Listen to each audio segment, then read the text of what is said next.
Hi, my name is Heather, and today I'm going to share 5 tips for creating your children's book in Canva.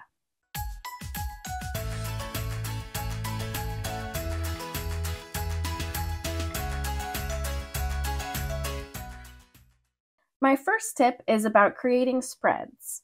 If you want a background image to go across 2 pages seamlessly, then I'll show you the best way to do that. So let's say we go into Elements and we search for background. First of all, we want to try to find one that is horizontal. So like this one, or if it was even kind of like shorter on the top, it would be even better. But this will work because it's going to have to be long horizontally so that it can span across 2 pages. To have this be a seamless spread, we're going to first need to make it big enough so that it can span the width of 2 pages. When you make it bigger, this little thing right here is where the center is. So you're going to need to keep making it bigger until you have that at least at the center, and it's still not exactly at the center, so let's make it a little bit bigger. That's good. It's past the center, so we're good. Now let's crop it however we want it to be, because it can either be down like this or up like this. So we're going to want to crop it so that it's exactly the height of the page, which is easy. We're just going to grab this little handle and pull it down. And that one is already there because it snapped. So that's perfect. Now I'm just going to take this and I'm going to duplicate it. So I have a second one, and I'm going to snap it into the exact same spot as the one before. And then this is the important part, is that you want this second one, which we're actually going to put on the next page, we're going to want it to be cut right here. So I'm going to grab the handle over here and just pull it right to that edge.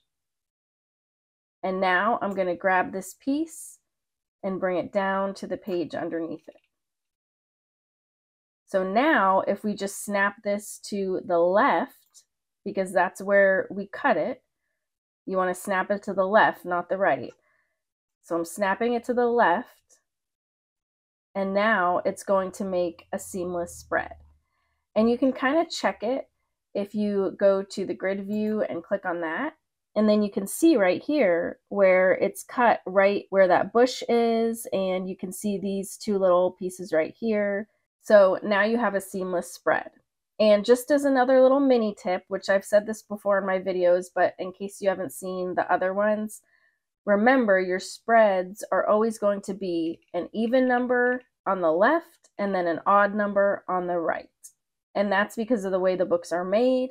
The first page of your book is going to be by itself, and then the rest is going to be even number on the left, odd number on the right. My next tip is about layers.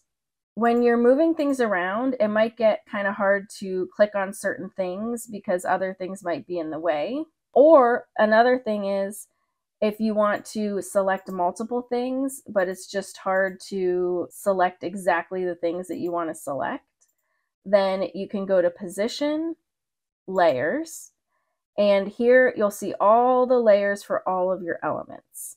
So you can grab things that should go together, so like the lights and the barn, and then you can group them if you want, so that way they'll be easier to grab later on. You can move things in front of other things, and it just makes it so much easier to have your layers here that you can see. My next tip is the magic eraser. You probably already know that if you were to grab a regular image, then you could erase, like, say, this little grass here, and it'll fill it in with whatever's behind it. But I'm going to show you a different use for it. Here's an example. If I wanted to put the boots on this fox, then this boot doesn't quite fit his feet, and I don't want to make the boot too big. So what I could do is use the magic eraser to actually erase his feet.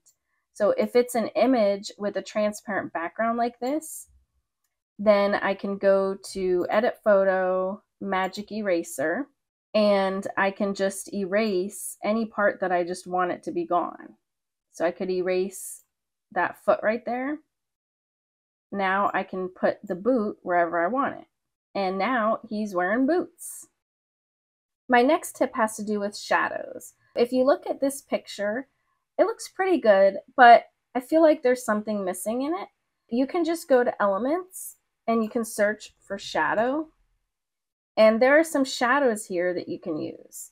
So if you click on one of these, then you can move it underneath any of your elements. And then remember, you want to go to position and you want to put it underneath like this.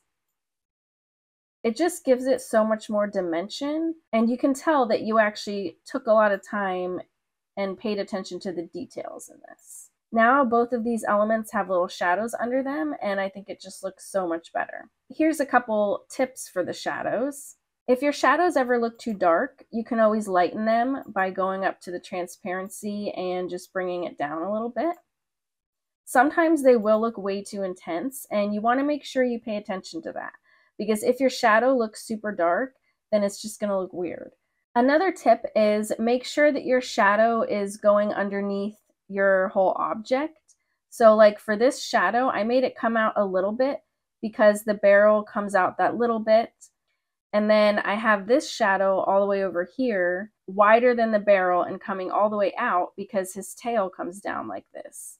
So you want to pay attention to stuff like that. You can also make shadows that are farther away from the subject softer, and then you want shadows that are closer to the subject, like harder edges. So I'll show you what I mean by that. For this pumpkin, the shadow is like all the way down here, but the pumpkin is up in the air. So we light into this shadow, so that actually helps a lot. So it's going to be a softer shadow. And then for this shadow that's under the pumpkin, we kind of want it to have harder edges. So I'm going to make it a little bit smaller because as you can see, the edges get a little bit harder when it's smaller.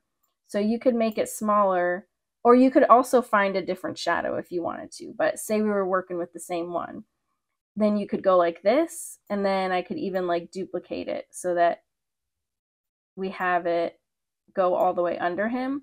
But see how this shadow is harder?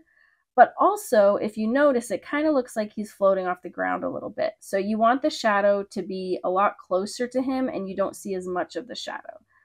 I'm just going to move him down a little bit because it's easier than moving the shadow up a little bit. So I'll just grab him and I'll pull him down. And now you just see a little bit of the shadow under him, and it looks more like he's actually like sitting on the ground and it's just a very sharp shadow. Whereas this shadow is a lot lighter and softer. If you want to learn more about shadows and lighting, then I recommend checking out the Mario Doodles YouTube channel, because he is a really good artist who pays a lot of attention to lighting and shadows, and he's taught me so much about it. So I definitely recommend going to his channel. My last tip is copy style. If I add some text right here and it's a completely different font because it's whatever the default Canva font is, then I can easily set it to the right font and size and color. If I just go up here and I click on this text box and I click the copy style, and then I'll just scroll down and click on that. And voila, it's the right font and the right size and the right color. That's it for my 5 tips for creating a children's book in Canva. If you have some tips that you'd like to share, let me know in the comments.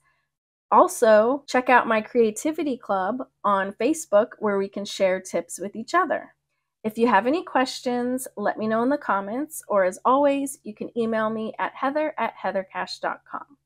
And if you like this video, please give it a thumbs up and subscribe so I know to make more videos like this. Thanks so much for watching. Bye.